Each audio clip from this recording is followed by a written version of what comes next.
Pitfalls, pitfalls, pitfalls. Does spray foam have more than other building products? I don't think so, but today we're going to get into 5 of them that can be easily avoided. I'm going to show you the secrets of how to get out of these jackpots and these pitfalls before they ever get started. So stick around. Number 5 is going to be a doozy. Most people miss it. Hello, my name is Mike. I'm the owner of Spray Jones. I am a contractor in Canada. I've been spraying foam for 20 years, been in the biz for 25. And number 1 is so standard, simple. Duh, wrong product. And you're like, what do you mean? What do you mean? How do I know wrong product? Okay, open cell foam versus closed cell foam versus DIY foam. When you are dealing with open cell foam, it can absorb water. It's not to be used in subgrade situations where it can get wet and deal with a high amount of bulk water trying to pass through it. So it's not for the outside of the foundation. I don't think it's the inside of the foundation. It can be used in crawl spaces, but you have to use it judiciously. Not all situations are a perfect fit for open cell foam. It also has the ability to hold water. It's got reservoir capacity. So when we are dealing with high water table, moisture content, high humidity, maybe we want to gravitate to something like closed cell foam. And closed cell foam is the one cure-all generally for every single possible situation. Up, down, inside, outside the building, you name it, it is the best product and has been for 50 plus years going. Likewise, DIY foam, there are certain key situations that you can use DIY foam in, but you are not going to want to go and get the canisters or the little do-it-yourself machine on a fairly large, important project that's a legacy project. Even a project where you've got decent dollars and cents. Get the spray foam guy with the professional truck and trailer who has the expertise, the knowledge of working these guys with this equipment and these people on your site. You don't want to be learning and making mistakes, because if you're scared that we're going to make mistakes and get good product for you,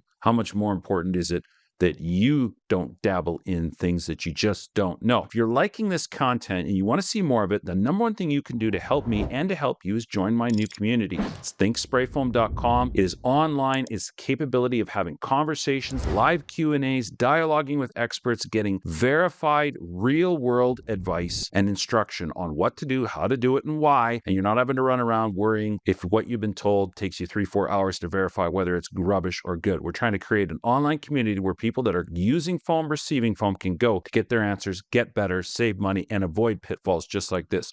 Join today. So number 2, it's being used in the assembly wrong. And you're like, okay, wait a second. This is fancy inside jargon that I don't understand. All right. Walls, roofs, floor systems. How are we going to tie it in? Where is it going to start? Where is it going to stop? Are you spraying it to a bunch of loose cardboard, flappy building paper? Did we put it inside of a frame, but the frame isn't sealed to something? Like, what I see typical is like spray foam is a great building material, but then you need to look at where all the gaps and limitations are within the assembly. So sometimes that means wrapping the spray foam up, over, tying it in, sealing a plate, sealing a joint. It's going to be the 5% small transitions that I'm generally talking about. Like, do I wrap all my foam up and in and over? Do I do every single floor joist? I don't know. Each situation is very unique. You have to look at it, and it's not a one size fit all. So you have to get with a qualified, knowledgeable spray foam contractor and people that are used to using the product, that aren't afraid of it, that just say, all right, here, this makes sense. Let's place the foam here. What if we do this? What if we do that? So I'll just give you a quick example. You have a bedroom or a bonus space that's over top of a garage, and you got a lot of plumbing in there, and you're in a very cold climate where the garage isn't going to be heated and it's going to get down into very sub-freezing temperatures for a long period of time. You're going to want to build an assembly where there's an actual box where you can circulate air inside there. You're going to want to do your spray foam in 2 different stages, as opposed to just trying to put all of the plumbing, all of the ductwork in, encapsulate that in foam. Why? Because P-traps hold water. Drain lines, when they are on a slope, are getting further and further away from the floor assembly. And when you're in extreme cold, not mild cold, the spray foam itself cannot sometimes be a good enough defense. You need to have warm air circulating in these areas to make up for those extremely cold days. So we have found that the correct assembly is to do it in 2 stages, do a perimeter, do a drop-down design, do a secondary floor underneath, tuck everything up.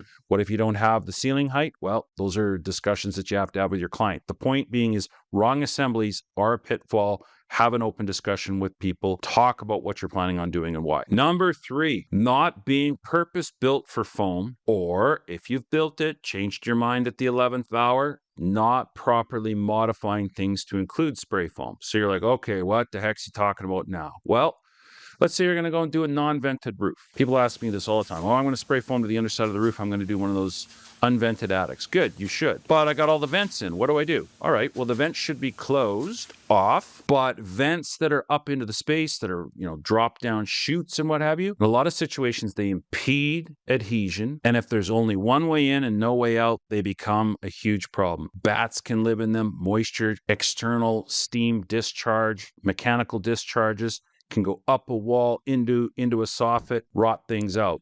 So what I'm getting at is that things that you're going to go spray foam, closed or open cell, rip the things down where it was made for fiberglass, staple up some new plywood, staple up some new close the vents off, close the soffitting areas off. Yes. How it was constructed to handle fibers and other types of insulation sometimes is an impediment to how the spray foam needs to go in. You want to have the foam in tight, intimate contact with your substrates, and you don't want to have double layers on things where you're going to create areas for moisture to be trapped, and you haven't actually sealed anything up. You're just putting the spray foam up, and there's lots of room for future problems to go behind the foam. So modify the things to get the foam to work as intended. Number 4 requires some forethought, and that is weather-related issues. Rain, snow, cold, extreme heat, extreme wind. You've got to be patient when it comes to foam. You got to pick your days. It's not just willy-nilly. I mean, fibers and board stock installs are the same. You can't be going and slapping things in a soaking wet house and trap all that moisture back in behind something. You need time for things to dry out. I think I want building roofs and walls to be dry. I want them to be warm enough that moisture hasn't been trapped.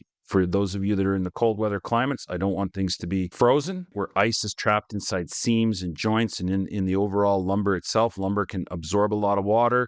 If you get a heavy downpour and then you switch into freezing temperatures, a lot of that moisture is inside the lumber and then it's frozen and it's trapped. And then if you go and spray in sub-freezing temperatures, your foam could warm up that, release that moisture, pop right off, create all these problems. So when we get into high humidity, high winds are a problem when you're going to go and spray outside. It's going to move your pattern. You're going to paint, overspray on the building and on the vehicles and on the neighbors and everything like that. So if you're doing external walls, external roofs, you've really got to watch. If you're in windy climates, I mean, if you're in Arizona and it hardly ever blows where you're at, great. But if you're up in the Northeast, Northwest, and it's howling all the flipping time, then yeah, you got to pick your days. You got to build some shelters. Same thing with getting on things too early in the morning, too late in the day. Watch your humidity levels. Sun goes up, sun goes down, temperatures go up, temperatures go down. It changes humidity levels. All of a sudden you were fine 2 hours ago and now you're not fine. You can't just spray all the time without regarding what your environmentals are. And when you get into situations where you're into extreme cold and you're heating, you've got to be heating. You've got to be getting the trucks close. You got to have good hose heat system, good heat on inside the structure, not throwing a ton of water on, not getting things counterproductive, re-wet, dry and warm. If you follow dry and warm, you're not going to have problems. 5th point is really big, but so simple. It's such a simple thing to avoid this issue. Post spray foam damage. You're like, post spray foam damage. Folks, we rarely are the last trade in. We've gone and done walls, we've gone and done roofs, and it's usually gas line that's been forgotten, electrical lines that have been forgotten, or a mechanical run that's been forgotten, or a change order of some sort. They hack out the foam, they drill a hole through the wall, they run the line out, and then they don't tell anything to the builder, they don't tell anything to anybody. And if you're not doing, again, a secondary checkout prior to closing a wall up. And this is not exclusive to residential construction. I've watched this in commercial. I've watched where the spray foam was installed and it was out of sequence with something that had to get done because the project manager wasn't watching things closely. We sprayed something, they went and hacked it all up, chipped it out, installed something, never said anything to anybody. And now they're going to have major problems with the spray foam. I watched an electrician drill holes through the foam, 1-inch holes to run wiring for soffit lighting because he forgot it.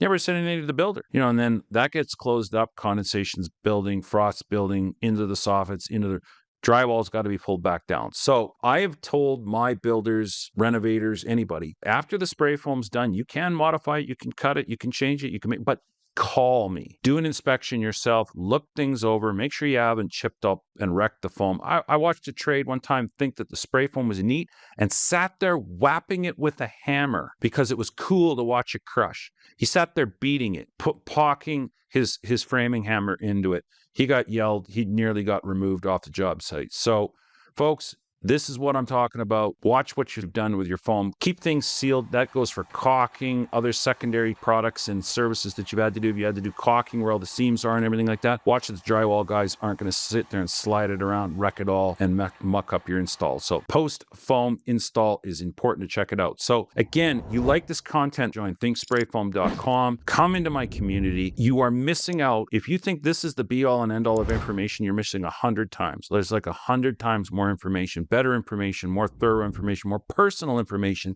inside thinksprayfoam.com. I want to see you in there. Click on the like and the subscribe. Share this with somebody that needs to see it, and I'll see you soon on more future content.